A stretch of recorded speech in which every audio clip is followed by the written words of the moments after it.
in the 2020 NFL season, a new team came to the NFL. That team's name, the Mexico City Golden Eagles. Trading away any players that the Cincinnati Bengals had before they left and skipped town is exactly what they did. They weren't just rebuilding a franchise, they were rebuilding a team roster. And that is exactly what they did before they left Cincinnati and moved to Mexico City. They had approximately 15 to 20 NFL draft picks, which has never been seen in the history of the NFL. And their biggest one, Dwayne Bowers, from Oregon, sitting at 6'2", 229 pounds. He was drafted in the 4th round with the 103rd overall pick in the 2020 NFL Draft. He would go to his Pro Bowl in his first season as a Golden Eagle. He won Offensive Rookie of the Year, passed for 4,153 yards, 31 touchdowns, and 17 interceptions. Bowers led the offense in rushing because they had a running back controversy that we will find out about later. But Bowers went through tons and tons of change. Not just the franchise, but coaching staff, and led the team to a wild card berth where they would ultimately lose to the Tennessee Titans and Marcus Mariota. Now, I'll let you watch the highlights of Dwayne Bowers, and we'll get on to the next draft pick.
Next up, Pete Tanner, Bowers' number 1 receiver and number 1 receiver in the AFC.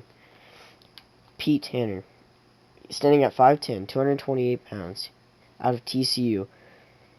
He had 1,548 receiving yards on the season, 12 touchdowns. He made a Pro Bowl in his rookie year, won Best Wide Receiver in the AFC, and was the 12th overall pick for the Golden Eagles.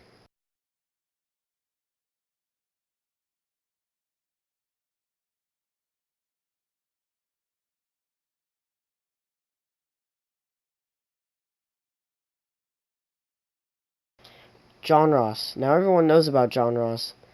He was the only player that stayed with the Bengals in their transition as the Golden Eagles. He was the first-round pick in the 2017 NFL Draft, but was considered a bust until now. Standing at 5'11", 188 pounds, he made his first Pro Bowl appearance and had a career high of 1,168 receiving yards and 12 touchdowns. Ross would get injured later into Bowers' rookie season and have to sit out for 4 games, though. Those 4 games were very crucial for the Mexico City Golden Eagles playoff appearance. They could have gone to the divisional round and had a first-round bye, but they got stuck with the wild card.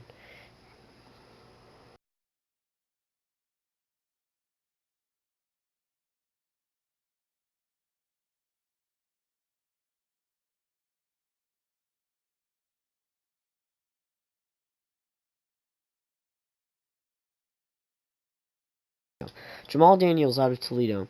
Standing at 5'10", 233 pounds, he rushed for 1,169 yards and 11 touchdowns with no fumbles. He was the 52nd overall pick for the Golden Eagles and in the 2020 NFL Draft. Jamal suffered a lot of injuries his first season, so he had to sit out at least 6 games. He barely made a Pro Bowl at running back 3 on the depth chart. With Daniels getting injured a lot, the Golden Eagles had to bring in several running backs. Only a couple were traded for, and these are the running backs after the highlights.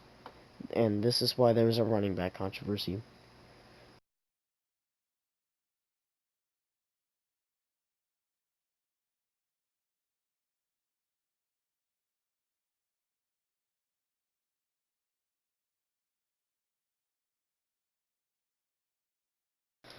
Josh Jacobs from the Oakland Raiders decided to leave after he found out that the Raiders were dysfunctional and he couldn't deal with AB's drama.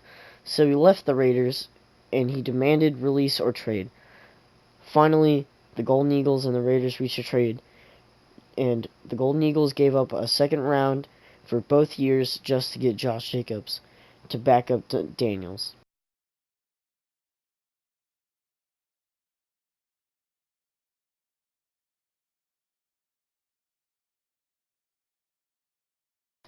After Gurley came back from his arthritis, he became running back 1, which left Darrell Henderson at the second spot.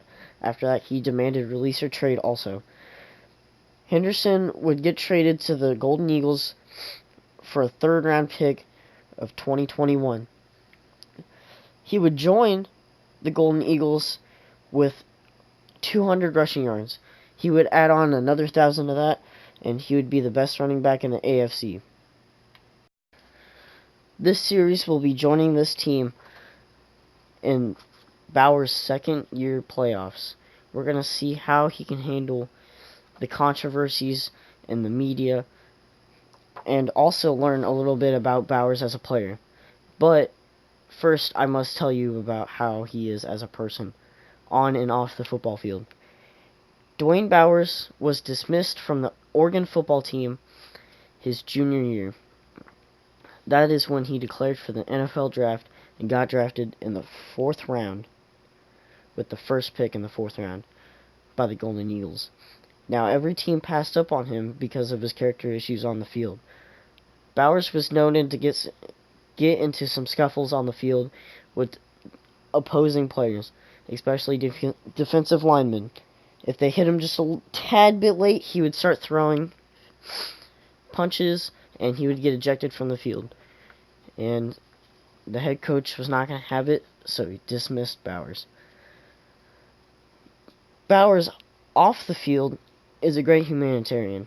He helps local charities and helps boys and girls clubs. With his first paycheck, he bought his mom a new house and car. A selfless leader, and that is what we know about Bowers as a person. On to Pete Tanner. Pete Tanner grew up in a rough neighborhood. In the Bronx, his father wasn't around, and he had one older brother and his mom. Later, his older brother in his high school career would get shot in a drive-by shooting during a football game. Tanner took this very seriously and put a chip on his shoulder. He had no serious D1 offers except TCU, so that's where he went. He moved down to Texas and he played there for all 4 years and got drafted in the first round. With his first NFL paycheck, he bought his mom a house, and he also bought a memorial for his brother Jimmy.